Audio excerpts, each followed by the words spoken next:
iZombie is a CW TV show and premiered on March 17th, 2015, and there was also a comic series that premiered in 2010, but that was a lot different. Why am I reviewing a show from 2015? I don't know, it's Minecraft, get used to it. Also, I really like the show, but it has its flaws, and that's what I'll be pointing out today. I'm going to be reviewing the first season, because if I review the whole series as a whole, then I feel like it'll be more of a broader topic, and I want to focus on some writing flaws and story from the first season. But now that I got that out of the way, I gotta put the spoiler warning up. Yeah, sorry.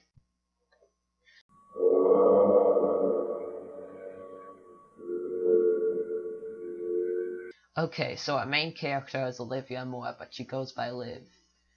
But in the comic, her real name is Gwen. I guess the writers thought that would be a haha funny XD meme to put in there. She ends up getting scratched at a boat party and has to leave her fiance in fear of turning him into a zombie.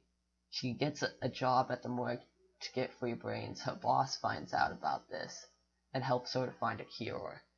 Also, every time she eats a brain, she gains the personality and visions of how they died.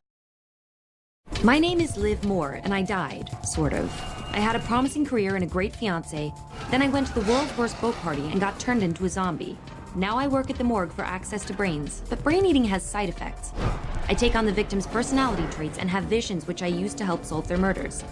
I work with a detective who thinks I'm a psychic, and my boss, the medical examiner, the only person who knows my secret. I'm a crime-fighting zombie. Sounds like a great zombie plot, right? Ron! Which brings me to my first point.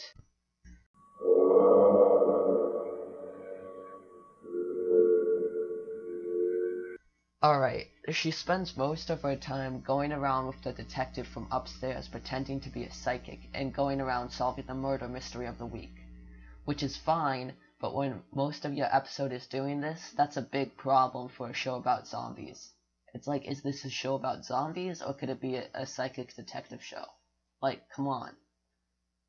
Come on, man, I just want to watch a show about zombies. Nah, man, you gotta check out this new episode. Liv turns into an alcoholic. It's so rad. I know that they have some parts of an episode about the zombie side of the plot and the murder mystery side, but sometimes about a zombie killer or something to do with a zombie. If you have watched any cop show, the detective part plays out exactly like that. It just feels like I'm watching a cop show sometimes with zombies in it. Why I feel that way goes into my next point, so...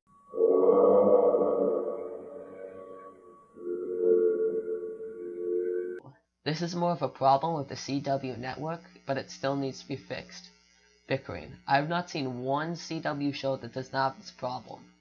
It's more prevalent in the superhero shows, but there is still some form of it, minor or big form of bickering in every one of CW's shows. Maybe some people are fine with it, but I can't stand it. It's just pointless dialogue, like in the first episode. Here, I'll give you an example. Miss Cleo, tell me, is my day going to get worse? Hell if I know. Yep, that's what I thought. Look, I saw something that I thought you should know about. I saw with your eyes or saw with your gift? I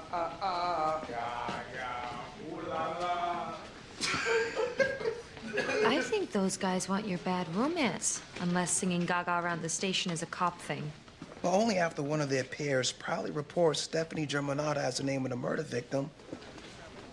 That name you gave me is Lady Gaga's real name, so you know. Like, can you just talk about the case, please, and keep going with the plot? It's just adding dialogue for no reason. You might think that this just is more development for the characters. Well, you're wrong about that one, too, because everyone does this at the same time, and they have to be snarky during the time of the bickering.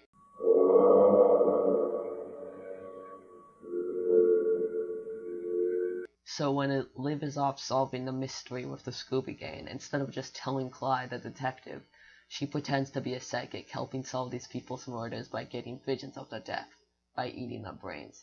And that's fine, right? Wrong again, because she also gets the personality of the person, which means after watching the first season 2 times and half of season 2, I still don't know what Liv's personality is. That should never happen after watching a show for that long. And maybe it's just me and I'm being dumb. I don't know. Anyways, since she gets the personality of the person she ate the brains from, this usually lasts all episode, which means we get very little knowledge about the character.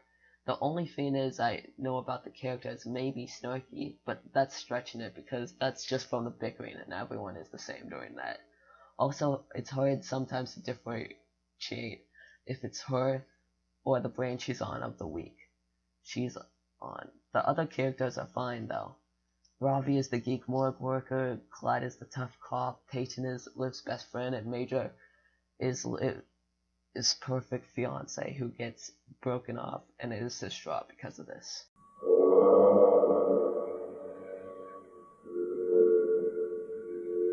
Okay, let's just think for a second. I believe that every character is the main character, but let's just look at Major if he was the main character. First off, not only does he fit the main character profile, but just think about it. Ex-fiance finds one of the kids at the place he works at goes missing. He investigates and finds out that he was killed by a zombie and vows to kill every last zombie. Little does he know his fiancée turned into a zombie, and that's why she left him. Contrast with Mrs. Oh, I don't get any character development because I'm a zombie. You can see what I mean.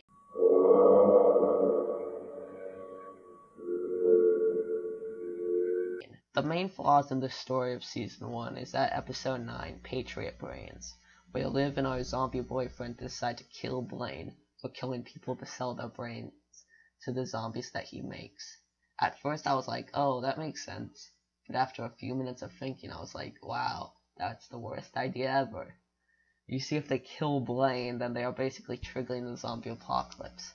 Since the zombies that Blaine is feeding don't get their brains, then they are going to kill people, thus starting the zombie apocalypse. Also, the episode was just really rushed, and it ends up killing the boyfriend killed. Like, if it's your first time killing someone, I would think that you would think about it a ton, how it's going to go, etc. And later, it almost gets Major killed because they didn't realize it until Blaine literally just tells them. Yeah.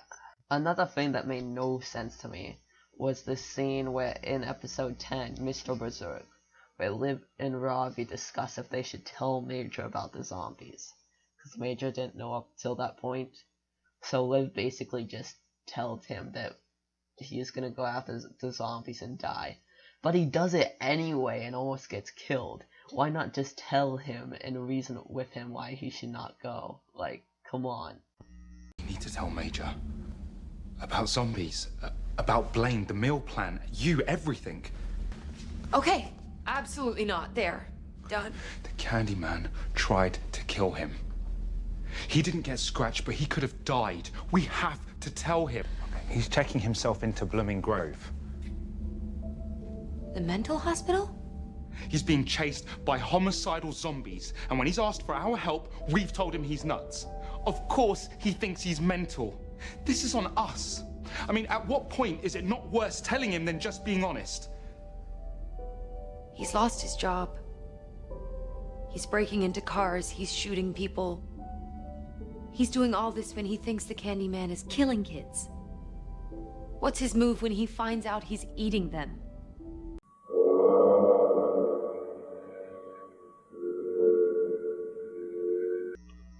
Ooh, okay, I got a joke.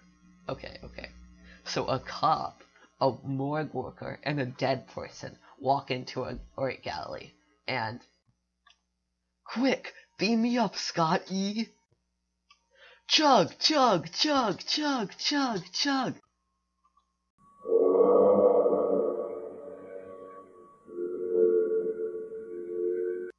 Anyways, that's my review of iZombie. Honestly, if you can get past all that, then it's a really good show. You should go watch it. It's on Netflix right now. But then again, I just spoiled the whole first season. I also did put the spoiler warning up, so if you watch the video anyways without watching the first season, then you're probably a rebel. You scare me. But what I'm basically trying to say is, The manga is better than the anime.